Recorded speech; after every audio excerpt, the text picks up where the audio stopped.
Thank you for tuning in to Rebuilding the Black Family with Pastor Carl Lewis and myself, Clement Humphrey. Rebuilding the Black Family is dedicated to discussing principles essential to building strong, productive, and successful families. Please join the conversation by liking, following, and sharing us from our Facebook page. And that's facebook.com/Foundation for Life Church and facebook.com/SPR Live FM. Now, let's join Pastor Carl and me, Clement Humphrey.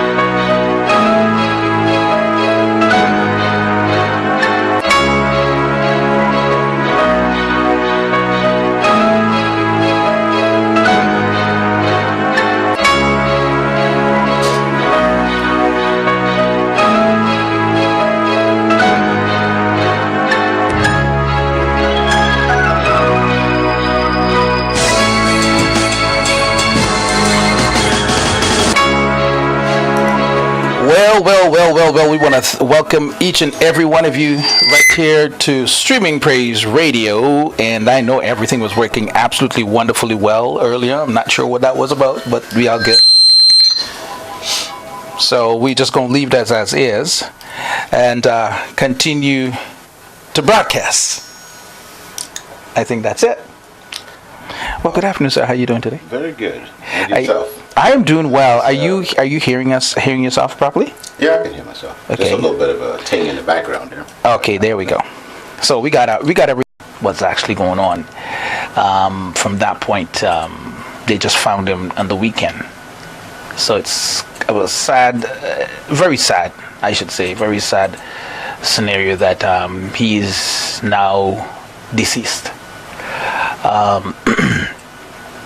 And when you look at these things, you tend to ask yourself the question, what's going on? Mm-hmm. What is actually happening to the families, so to speak? And it's sad because I'm just thinking, a 13-year-old boy, his life has just been snuffed out just like that because of two grown men who couldn't control their burning desire and took the life of this young man, 13 years old. And this was done in Guyana, but I thought to myself, that's not an isolated situation. I even spoke about this too on my show on Sunday. Mm-hmm. A 16-year-old girl whose father was assaulting her since she was 8 years old. And here's the twisted part of it. She was being assaulted when she was 8 years old up to the point now she's 16. Mm. So she moved from, I think, Trinidad and went to Tobago to be with her uncle. After complaining to her her mom, to her grandmother, she spoke to her siblings, and they all pretty much tell her the same thing: you're not telling the truth, you're lying. So she went to the uncle who she claims that loves her very much, and he shows her love. And the kind of love that he was showing her is the same as the father. I repeat. Yeah. Right? But she says it's love because she felt loved. The interesting thing is that the uncle, who probably took full advantage in her vulnerable state, she's now pregnant. So she don't know if she's pregnant for the uncle or the father, whether she's having a younger brother or a young cousin. And I thought to myself, wow, the family life all around the world is messed up. And how do we fix that? Let's see. Yeah, go ahead. We as the adults, we tend to sometimes feel a little bit sorry for ourselves and think, well, I should have thought differently. I should have done this differently. I should have whatever differently. I was speaking to someone this morning, and it says, but the thing is about us is that we make choices, calculative choices to do these things, and not even thinking of the consequences afterwards, because most of the times we don't think we're going to get caught. So we go ahead anyways. And when we start to feel sorry, the question is asked, are you sorry for what you've done? Or are you sorry because you got caught? Gotcha. Well, you've started off on a very somber. I know. It was bothering me all weekend, you know. You carry the, you can carry the burden of something, and I respect that. Yeah. But you said, the why is that, and that's why it's important to know this is the world we live in, and we could say these are the real challenges, some of the real challenges in life, and some of the immediate why, again, like I said, is that you are living in a sinful world. Absolutely. But the thing, what we want to, and I was thinking about this as you said this, but on the weekend I was saying, through this message, I think through that program, we want to always be bringing before you, our listeners, the great hope in Jesus Christ. And we got to really elevate that even stronger than we have been, is that no matter where you are, no matter where you've been, no matter what you've done, there is a God who loves you, who cares about you. Absolutely. Who wants to forgive, who wants to cleanse you, if you'll believe that. If you believe that for God so loved the world that he gave his only begotten Son, that if you believe on him, you would not perish but have everlasting life. And the Bible says, yet when we were yet in sin, God loved us. Yes. Paid the price. But you've got to believe that. And the Bible says, if you can believe in your heart the Lord Jesus and confess him with your mouth, you shall be saved. And why do we say that? Because a real relationship with Christ changes our hearts. Because you're talking about, let's say, depravity, it starts in the heart. Right? It's it is a product of the mind, but it starts in the heart. And so men are depraved. Very much so. Outside of Christ, anything's possible. Any kind. And now we're seeing, we could say, the dredges, the worst of hell is being seen in and through the lives of men and women. And so, our message is that, God, in Jesus, there is hope. In Jesus, there is a new life. In Jesus, there is the new birth, not just in heaven, but right here on terra firma, where God can get a hold of your life, transform your life, if you'll believe that, if you'll accept him, if you'll receive him. And then through that, you can get on another path, on a new path that's right, that's pure, that's healthy. And that's what God has for us. And so part of that then is knowing, part of his plan then is for us to have healthy marriages, blessed families, and then the next point we're talking about, how do we stop it, is that families in which children are protected. Correct.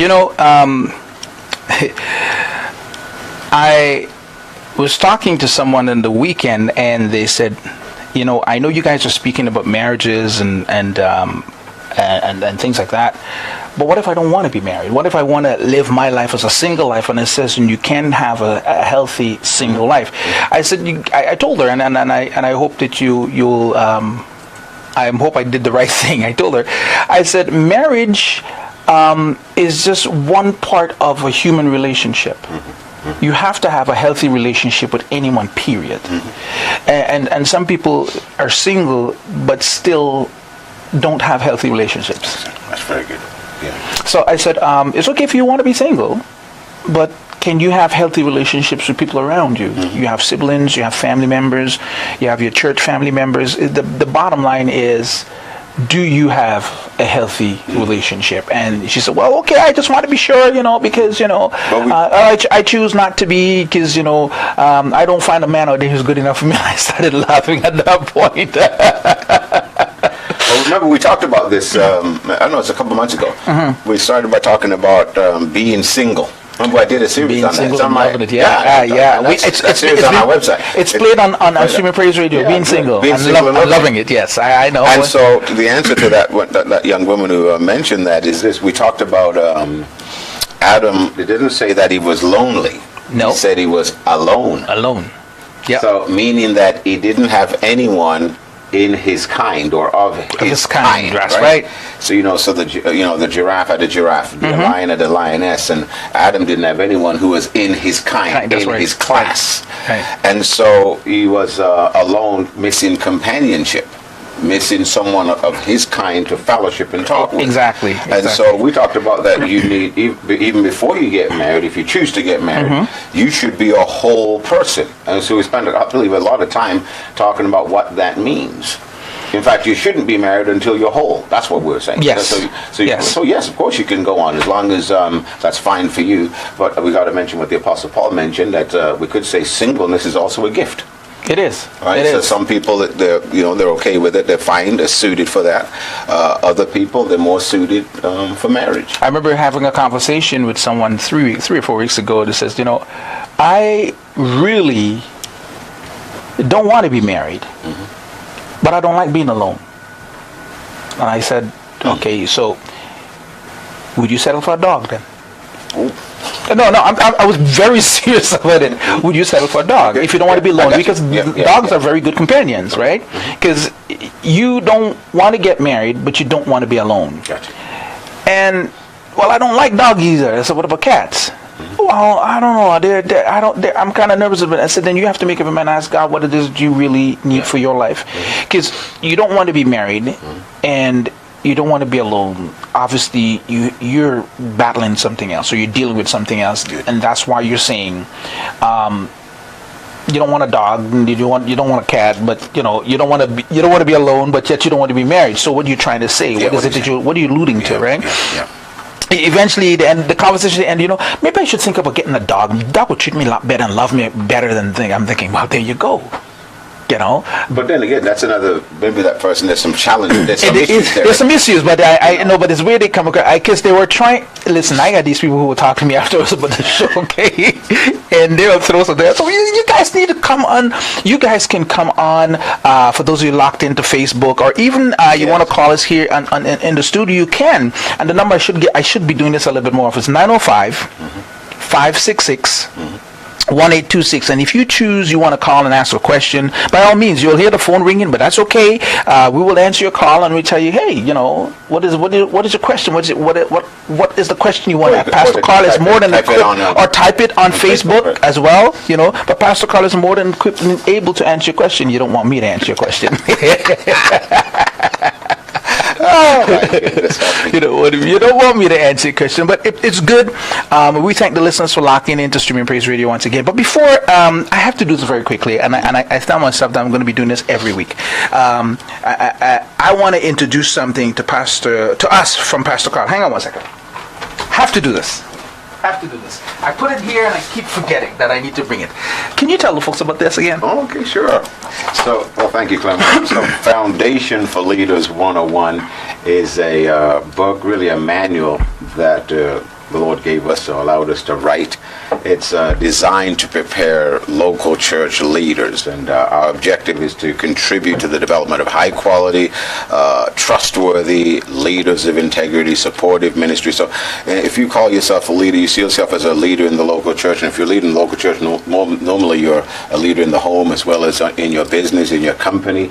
And so I really believe it's going to be a tremendous resource for you to get. You can get that online at Amazon.com or Amazon.ca. You can also check our website, foundationforlife.ca. In fact, today I'm beginning a 2-day series at a local church to teach all of their leaders really from this book. Awesome. So awesome. Thank you so much. Yeah.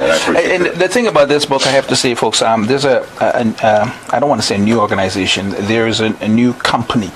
Should I use the word company? A group. Let's say organization that Pastor Carl is head of. And this is bringing leaders together. And the thing that I look at is the fact that leaders do need company. And most of the time they're left out there hanging to dry. And, I said to someone yesterday, they're all human beings. Even Trump. He's the president of the United States, one of the biggest names around the world. Everybody knows who he is. And he's still messing up because he's human. And pastors who are preaching and the evangelists, apostles, whatever, they're humans too. But ever so often, they need to know that they have a buddy that is standing next to them, someone who's walking through with them. And so often you meet a pastor and he's very laid back and he's very reserved because he don't know if he can trust you. Because you start to share some of your personal issues, whether with church members, whether with your own personal life. The next minute you know, 50 churches know about what happened to you. And they don't build you up, and just tear you down. So this organization, folks, is one that helps to bring leaders together, church leaders of any kind. And I was privileged to be invited to go see what's happening, and I was quite honored to be there to understand that what this body system is all about. And I liked it because sometimes, even as a Christian, you do sometimes feel alone.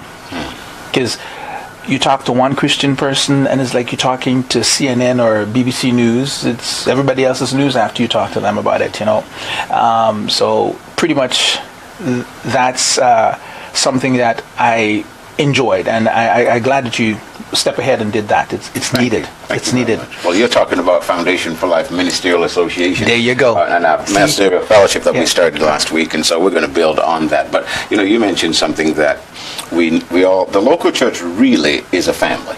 It is. It's supposed to be a family, and that's why it's so important that we honor the Lord Jesus, have a healthy relationship with Him, and that also a healthy relationship with one another. So it's a trusting, love-filled relationship where we keep short accounts. When we're close to people, of course, there's the potential for disagreements and challenges, but the thing is, you like being around your family. That's the way it's supposed to be. That's right. But then on another level, as leaders, church leaders, pastors, it's important for us to have our own company, if you will. It says in Acts chapter 4, verse 23, after the disciples were persecuted because they raised that man who was lame, and it says they went to their own company. Yeah. Their own company. So people of like mind, of like heart, people who believed in them, they believed in each other, and so they went to their own company. So we all need that right company that we can connect to, and that's why we're doing this. All right. I want to say good afternoon. We have some people saying good afternoon, guys. Good afternoon, Renata. I'm going to ask good afternoon to you, and to the folks that are listening on Streaming Praise Radio, I want to say good afternoon to you as well. We might as well jump right in. We already have 20 minutes going, and we haven't even said anything major yet. It's all family. It's all family. It's all family. I don't know. Somebody tagged me into a post this weekend. I'm going to just mention briefly. I'm not going to go into depth with it. Of a scenario, the church, and talking about the church being locked out of the church and all this kind of stuff. And I thought to myself, do family really do these things to each other? That you post your inside business to the world to see, and you call it God. Well, you see, that is then when we don't have the right understanding of something. Yes. So going back to what we talked about, if we enter marriage and we have the best of intentions, but we didn't know what we're getting into, right? We didn't know what my responsibility was supposed to be. Right. Your analogy was two people pouring into that one garden. Correct. You said that? Right, yes. Well, suppose I don't know my responsibility. She doesn't know her responsibility. We can be making a mess and we don't even know why. Killing the So plants, it's actually. it's the same thing in the local church. That's one we're going to be teaching tonight at that local church, is helping people to understand, well, what is the local church? What is a pastor? We assume a whole lot of stuff, and a lot of time our ignorance betrays us, and only the fruit of what is produced later on, shows that we made some serious errors. But again, going back to the family, it's important that we know some things. Yes, definitely. Yeah, I know I said it over and over again. I'm not standing here as a know-it-all, and I'm sure neither are you, neither are we. But we're just saying we've learned some things, and I've learned some things, and I'm telling you, my thing was, man, I wish someone taught me this years ago. Yeah. And the thing, like how, people take sometimes weeks and months to get their driver's license. They get prepared for it. We're just saying we were supposed to have taken years to get ready for marriage. Yes. See, that investment, what it is. So when we got into it, we went in with both feet, eyes open. Of course, it's one thing to learn about something, another thing to get in it. Correct. You can learn about what it is to drive, but it's another thing to actually get in the car. Correct. So I'm not saying that, learning about something is the same as actually doing it. But we are saying it's important to know what you're getting into so you can really make the necessary quality decisions, realize, I know what I'm getting into, and I'm committed to this relationship. Amen. And so we started talking about, or we said this, and just for the sake of review, we talked about the husband's responsibility to his wife. Can I pick up on that? You can pick up on that, but I'm going to throw this in for you to run along with it. A wife complained after listening to our program and how a husband's supposed to behave. He then attacks her. Oh, he was listening to the program? No, he wasn't. Okay. He didn't listen to the program, So but that's the she problem. was. She needs to listen to the program. You need to get him to listen to the program. Tell him, Pastor Carl says to listen to the program. Go ahead. He then attacks her. In what way would you? Physically. Physically.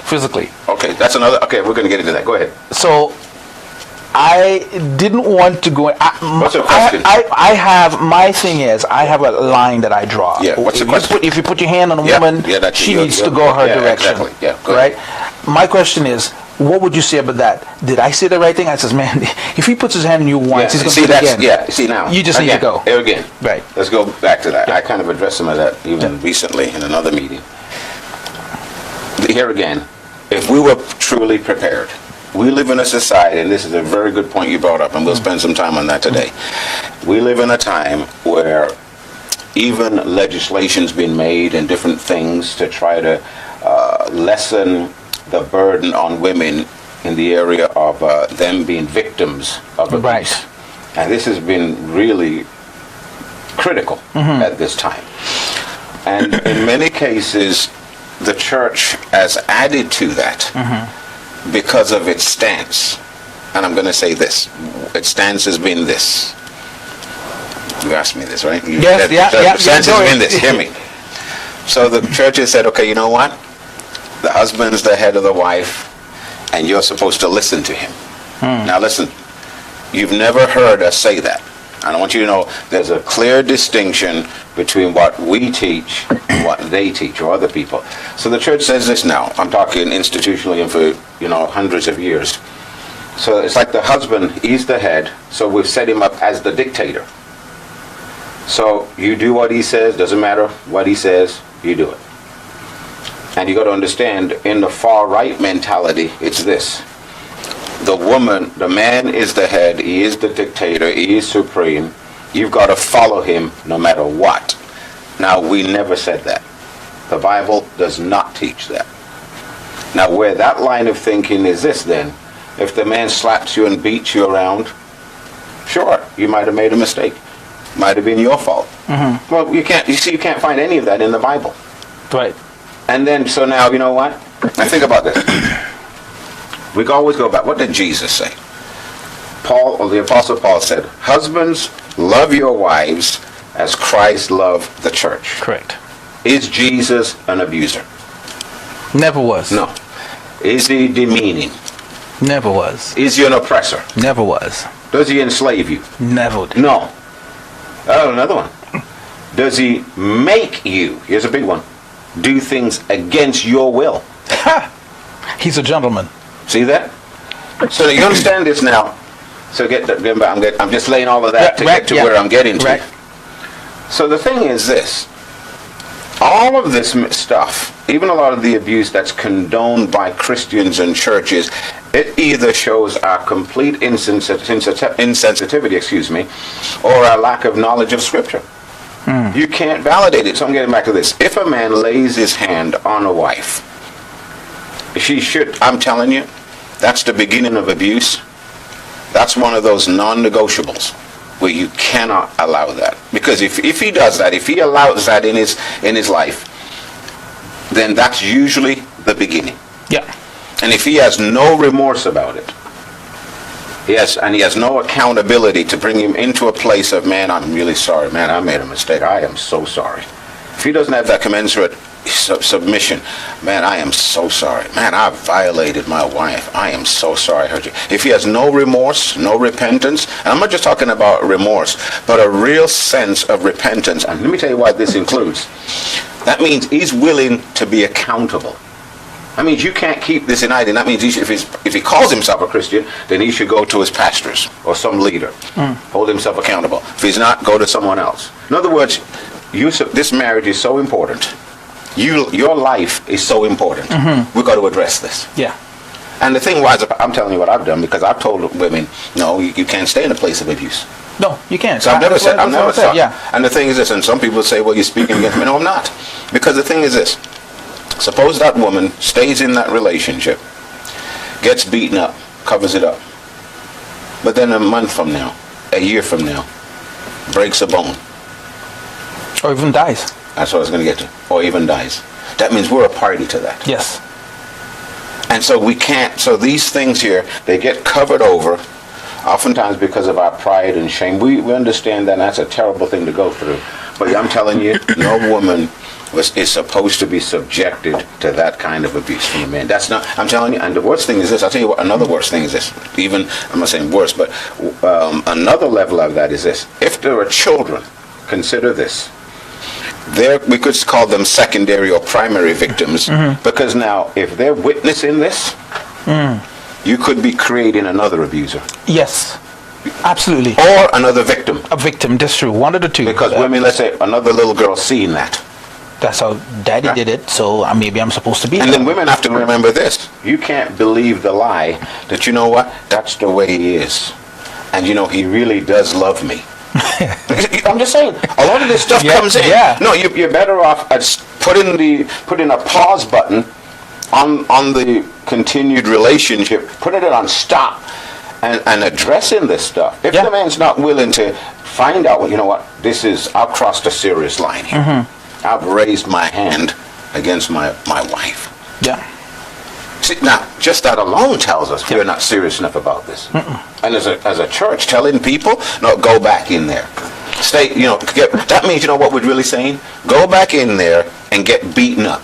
Yeah, is that what we're trying to say? I remember one pastor said to a woman once, that I didn't hear him say it, but this is what she told me, that the pastor said, life is for better, marriage is for better, for worse, and this is just the worst, but he'll get over that. I'm thinking, are you crazy? Yeah, that's crazy. I mean, the first time that he lifts his hand, he gets away with it. He'll do it again, right?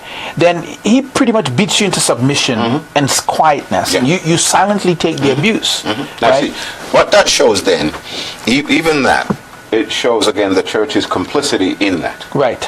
Now, could you see then, that makes us a laughingstock, a reproach in the world. Yeah. Because we're saying we're people of love. But it's okay for wives to get beaten. And that's what's supposed to happen. Yeah. If we had really the design for local churches, healthy local churches, where people are truly born again and living a life of love and submission and accountability, then what's supposed to happen is this, is that we allow this to come, let's say, in the area of confidence, of course, with those who need to know. Well, there's an area where coming together, that husband and wife, and saying, we got some real problems here. Can you help us? Right. But can you see, there's got to be a submission, there's got to be a willingness to change. Right? You understand? Yeah, I do. I'll tell you what, some of the old times, this is really what they did in the old days, which is what I subscribe to, that if there's an abusive husband, you're not going to like what I'm going to say, but I'm going to say it anyway. An abusive husband. I'm talking a mean, abusive husband. Then what happens?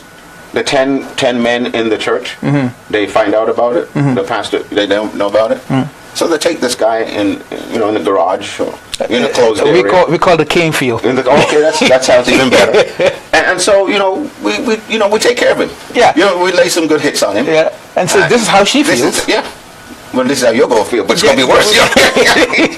you get from 10 guys. So what I'm saying is that, so a lot of times, if men know they can get away from this, and you're still his wife, that's never included in for better or worse. And there's a case that I heard, and this is something that I heard, and now talking about this, I remember, because there's another kind of abuse too that takes place, which is the verbal abuse.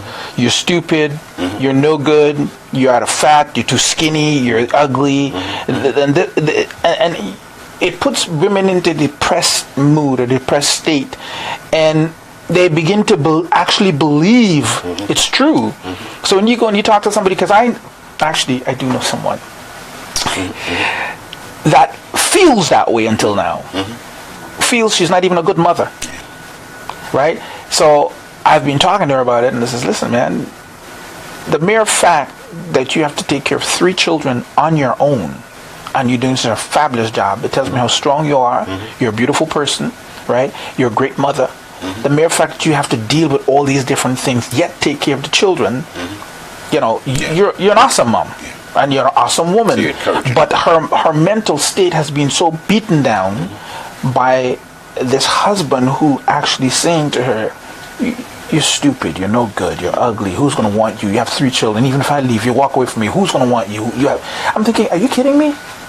Right? And these are things that are literally happening today, coming from husbands to wives. And as I said before, I do not believe in that. If you're verbally or physically abused, leave. That's my thing too. I'm going to say leave. I'm going to say for your own sanity and but life. the thing is this, that's why we teach this area very strong. Yeah. In that, remember, oftentimes people are reproducing patterns. Yes. And sometimes it might seem as if it's come to a higher level in our time. Why? Well, because things grow. They normally don't stay the same. They grow. Yeah. But the thing, remember this, Hosea 6:4. People are destroyed for what? Lack of knowledge. Yeah. So we need to understand then in our marriage relationships, what are we supposed to do?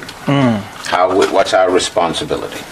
Right. So let's say start to talk, particularly those who are planning to get married or desire to be married, then they need to know what we're talking about here. Those of you who are married, you need to know your part, your responsibility. For example, you talk about, let's say, the abuse words. The reason why I'm a bit slow in looking at the specifics of that language is this. Oftentimes women destroy their marriages and they would never think they're the main party. Which is true. That's absolutely true. So, because oftentimes we look at abuse strictly from the male side. Yes. And oftentimes women have been the key or the main perpetrator of the destruction of a marriage. Oftentimes, I'm just saying, because of the lack of control of their words. And I'm not realizing we're going to get into that a bit later. But again, getting back to this area, we need to know our responsibility. Yes. So men need to know their part. What do women need? Then got to supply what you need. She needs permanent commitment. Correct. So a man she knows is committed to her. What does she need? Number 2, love, affection, and affirmation. Correct. So all of these things, if we're doing it right, love, affection. So is there going to be abuse in love? No. Is there going to be abuse in affirmation and affection? No. So all of these things are so important. So again, husbands, we need to supply to our wife, we need, respectfully, we need to give them that permanent commitment so they know we're committed to them. Okay, that we're putting in love, affection, affirmation. We also said we need to express that love and affection. Correct. So it's got to be expressed, can't just be words. And then number 4, we also said we need to make them feel special. Absolutely. Then number 5, if you're a Christian husband particularly, you need to be praying for your wife so that you're bringing your wife constantly before the Lord and asking for His mercy and grace to be multiplied in her life. So I'm just saying those are just 5 look, I'm not saying that's an exhaustive list, but there's 5 things I believe are very, very, very important for us to input into our life, into the lives of our wives. One of the things that you're talking about some of the faults of sometimes it could be a fault of the female, and we touch that lightly. The thing that I want to look at too is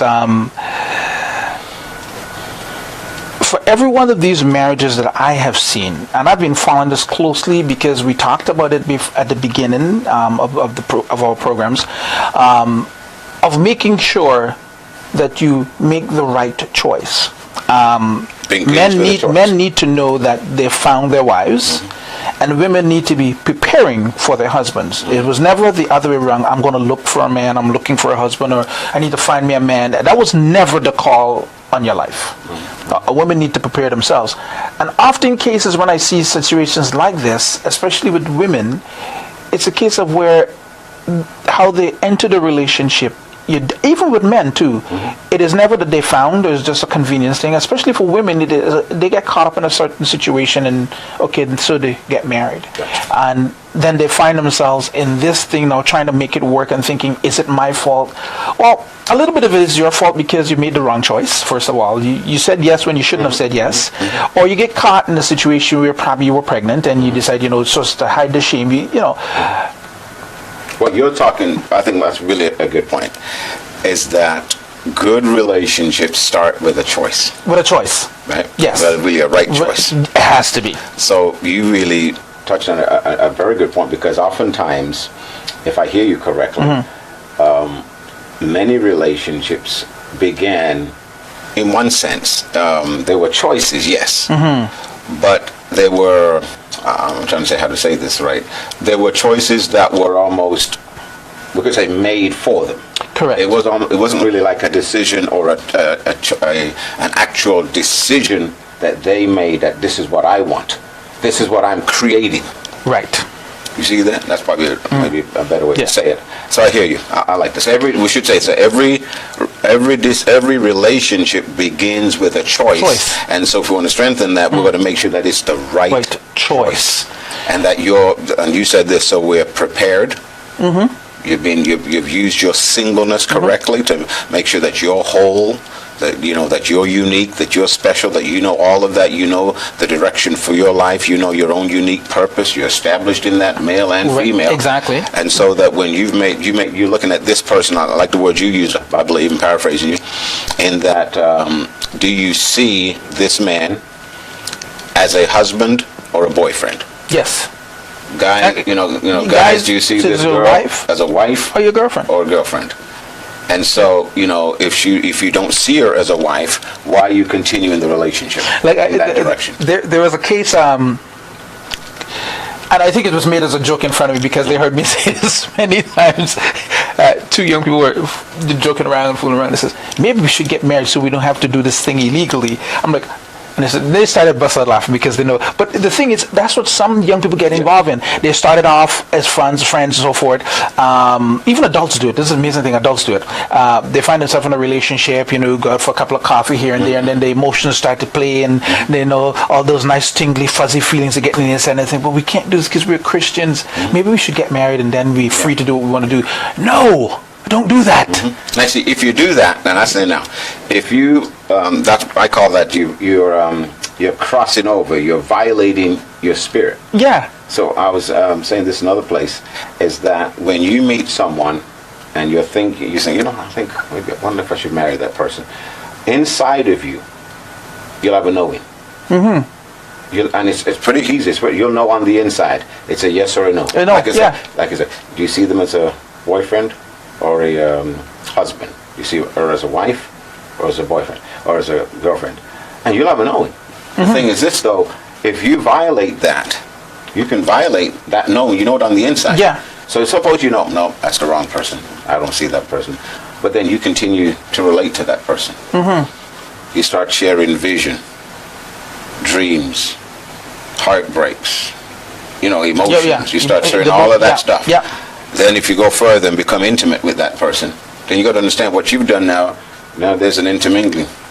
You start, even though you weren't the right person. Yeah, you start to light a bonfire as far as I'm concerned. Yeah, and so that's where now people, getting back to what you said maybe 10 minutes ago, now you've crossed over. And now that person who initially your spirit was saying no, now you're going to say yes to. Now, you remember we talked earlier in the first program. I know we're revising a lot of stuff that we've spoken about because for the reason that people understand where we're coming from. We talked earlier in the program, and I said to you, those gentlemen that you spoke to, someone who remember 30-something years, and I was married, and I said if you had asked them the question, they would have told the first time they met their wives, they said they knew. It was a knowing on the inside, right? For the wife, she might have been a little bit of a put off and like, why are you coming to me like that, right? But in her mind, she never did make a decision whether it is or it isn't, right? All she knew is that she had to carry herself a certain way to make sure that when that man comes along, she's ready. And in most cases, these women did, right? So the man stood by and he looked and he says, that's my wife. Because he saw what he wanted in his life. Because she was the one, she's already cultivated her lifestyle, her way, and that's what he wanted. So he went ahead, and eventually she would have recognized, well, yeah, this is my husband. Because we gel really good together. Not the my mom had a statement she used to make: tongue and teeth will meet at some point, but it heals fast. You know, my mom used to say that, tongue and teeth will meet at some point, but it heals fast. You bite, but it heals, right? And so in marriages you don't have these moments, but it's not one of these things where somebody cuts your tongue off and throw it and you can't speak again. There's nothing like that. So the thing is that when moving on into these relationships, and I find that more so today more than anything else, a lot of people are getting together for the wrong reasons, and it's convenience. It's like, well, we've been living so long together as roommates, and we might cross the line, so let's get married. Like, don't do that, because it's at this point in time right here, it looks good. 5 years from now, not even saying 10 years anymore, 5 years from now, probably 2 years from now, the real person stands up and it's the most ugliest beast you've ever seen. And then you tell yourself, how did I get into this? Well, you didn't really ask God to lead you, first of all. And you violated your spirit. Yeah, it's violated it completely. And then, so that's the challenge, is that you made a wrong decision. And then oftentimes the results of a wrong decision don't always show up, like you alluded to, immediately. No. But then people blame everyone when you should have looked back at the beginning. Take the responsibility. You violated yourself. You violated yourself. So that's why, again, it's so important while we talk about ththese things. And think of, there's a scripture that I remember that I read recently. It says, let the Titus chapter 2, I believe, verse 2 to 4. It says, let the older women.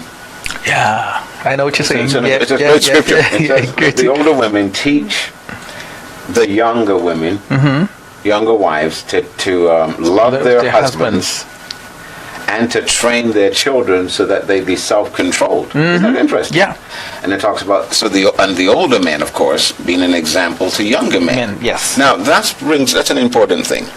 So oftentimes in our society, what's happening now, because you said a lot of times you're seeing a whole lot of people making decisions to get together for the wrong reasons. Right. Now oftentimes it's because of a lack of example. Because remember Paul said, let the older women, let the older men teach younger. Let the older women teach the younger. So oftentimes in our homes, if you go for, let's say, a generation or two, and you've not seen a man who knows how to treat his wife and train his children. Right. If you've not seen how a mother or a wife or a woman in the home who respectfully loves her husband, then you don't have the example. See, because it's not just about words, it's about an example, it's about a model. We all need an example. And so I think sometimes that's what's happening here. And I just want to encourage the people out there, those of you who are examples, continue being an example. Nothing beats an example. Be a good example. Being an example. How many people have said this? So let's say in a depressed area. I was listening to a great thing someone sent on Facebook, and there was a lady in I can't remember the name of the school or the district, but it was a high violence area. No one wanted to go into the school. She was a superintendent. She sent out lots of letters of, to get people to apply for that position, to take the principalship of that school, of hundreds of students. So she says, you know what, she heard a voice say, you know what, you take it. So it was God speaking to her, said, you take it. What I'm saying is she went into that school, 5 years later, turned it around. So now kids are actually graduating. Everything, yes. She said, you know what, it was the number one thing. She realized they needed hope. Yes. So guess what? How she communicated to them was bringing hope. Yeah. She was beginning to paint a picture for them. This is what you can be. This is what you can do. Do you see that? So what I'm saying, oftentimes we need that picture. One person oftentimes can change a community because they give everybody a vision. Realize, well, if he did that, then I can. It's possible. So we need, women again to be women again, live in that high standard, high character, men to be godly men who are focused, not self-centered, but know what it really means to be a husband. And it's hard work, but again, supplying for your wife, permanent commitment. Giving her love, affection, and love, affection. What's the other one? Love, affection, and affirmation. Then we talked about making sure that you express that love and affection. Then that you let her feel special, and number 5 that you're praying for. But let me touch on this other one. Let's get into this one. I think it's another big one. A wife needs to know that she's special. And when I say special, could say that she's honored. When you make her feel special, it means she's honored, she's got dignity. But in a sense, she needs to know that she's not competing with anyone else. Right. So that takes care of the infidelity, right? So when she knows, no woman wants to feel that she's competing with another woman. Right. That's why it's kind of interesting where in some places where a woman will tolerate competing with another woman.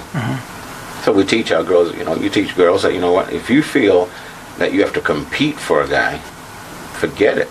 Yeah. Because he's not made a decision. Exactly. Right? Exactly. So can you imagine then how low then women have made themselves if they're now, trying to impress this man over another woman? They've dropped the bar very standard. low. The standard There you go. very low. Very low. Can you imagine that? Very low, Yeah. right? And that has been happening for over the years. But as you were talking, one of the things that keeps going through my mind a lot, there's a higher percentage of single-parent homes than there is the double-parent homes, and many of it.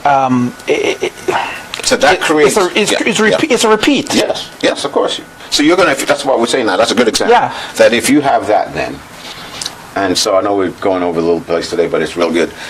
That if you only have a single mother, and thank God we're not condemning single mothers. Thank God for wonderful mothers, because people come from different situations and circumstances. We're not bemoaning that. However, if that's the only model that's seen, then it presents a couple challenges. Yes. One, that boys and girls, particularly young boys, don't see a real man and how a husband is to treat a wife. There you go. Then, of course, he doesn't see how a father is to treat children. That's right. That's huge. So again, example.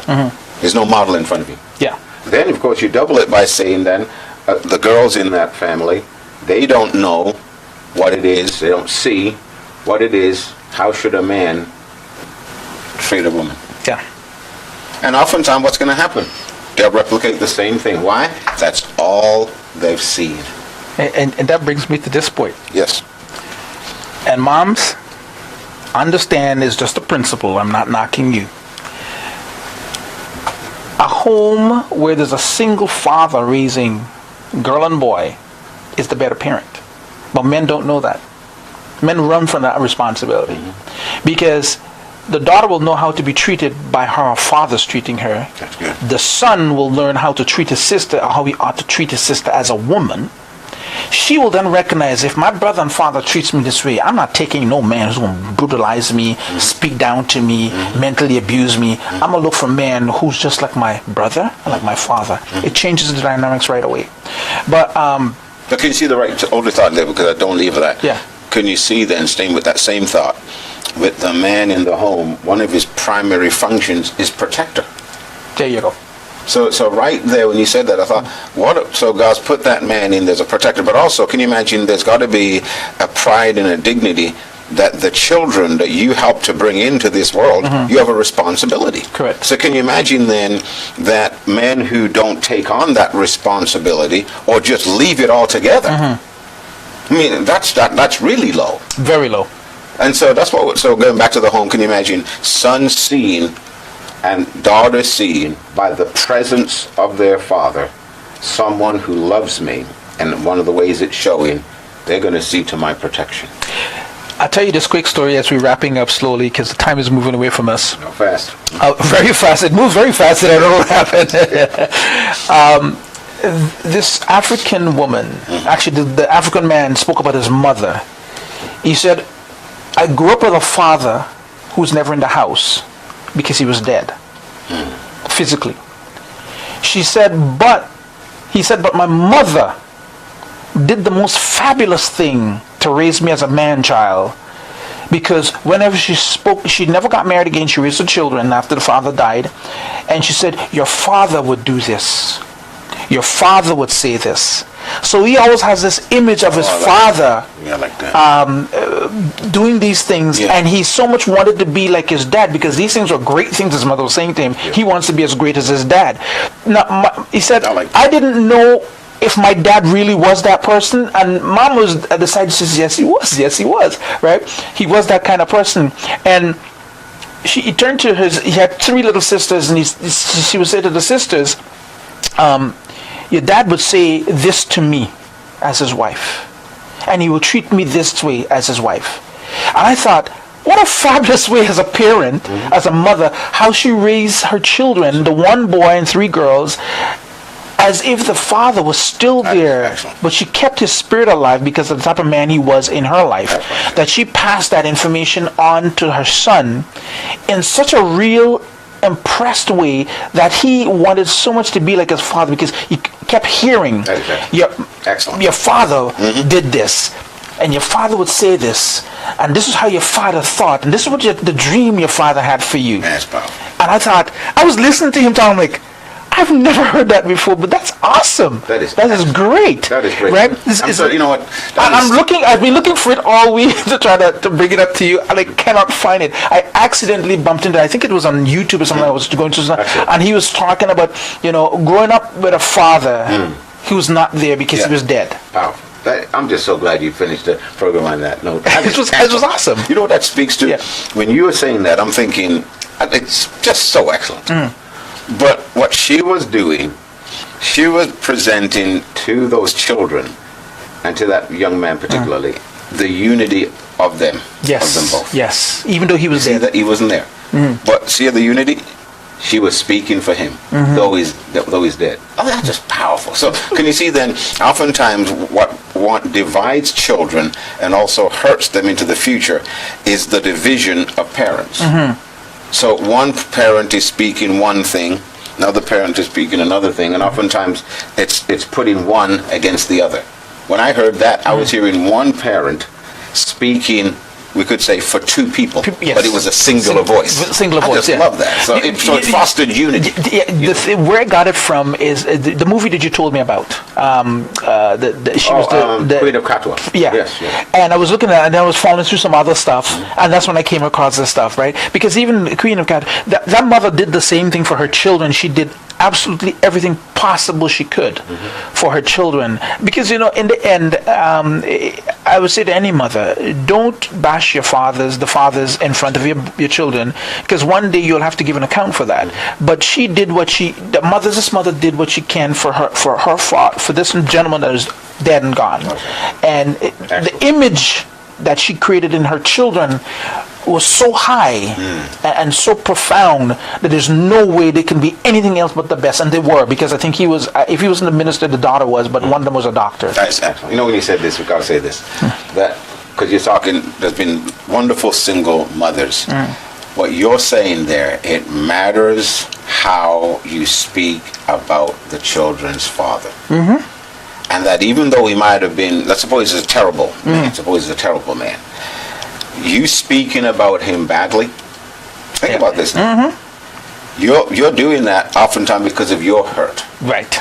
But you're going to have to come to the time and place where and I'm not saying it's easy, but you do need to forgive him for the sake of your own restoration. Absolutely. But then if you keep putting your bitterness into your children, about this man, is it going to do them good or bad? Right.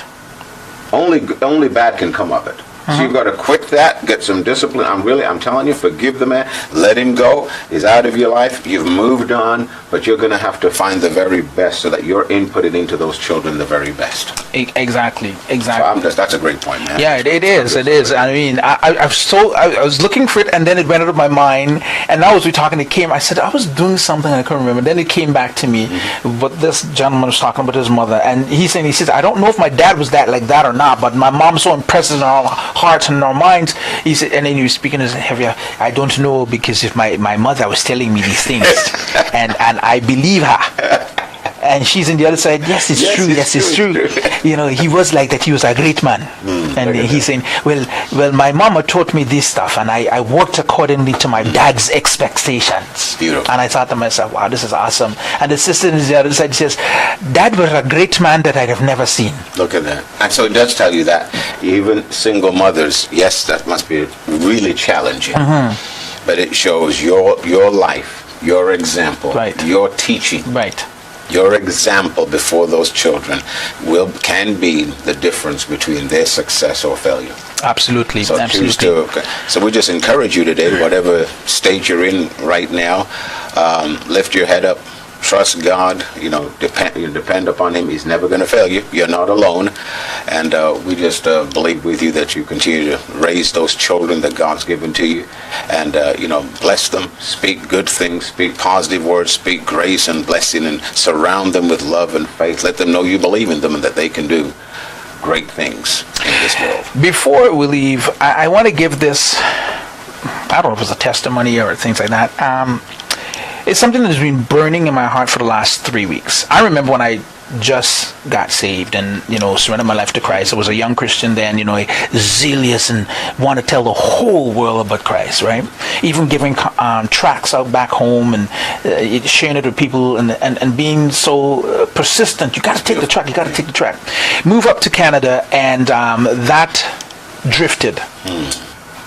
Because Canada's so different. You can't be knocking on people's doors like that. They'll slam doors in your face, or you actually can be charged for harassment or trespassing and things like that. So it's a little different. And slowly but surely, over the years, which is the 30-something years living in the country, I found that my zeal and desire to see people coming to know Christ started to die. Or died. I become complacent and just relax at the fact that, we know God. If you don't know God, that's your problem. Or, I'm just trying to get what I get from God, that kind of stuff. In the last 3 to 4 weeks, I've decided that I'm going to be praying this every day in my life, which I do. Father, give me that burning desire to see others being saved. Give me the desire for souls again that I once had. So that's my thing that I'm doing right now. And I'm sharing with the folks out there that if this is something new, something you need to rekindle again, just as we are about to leave, think about it. Last couple of words before we go. You know what?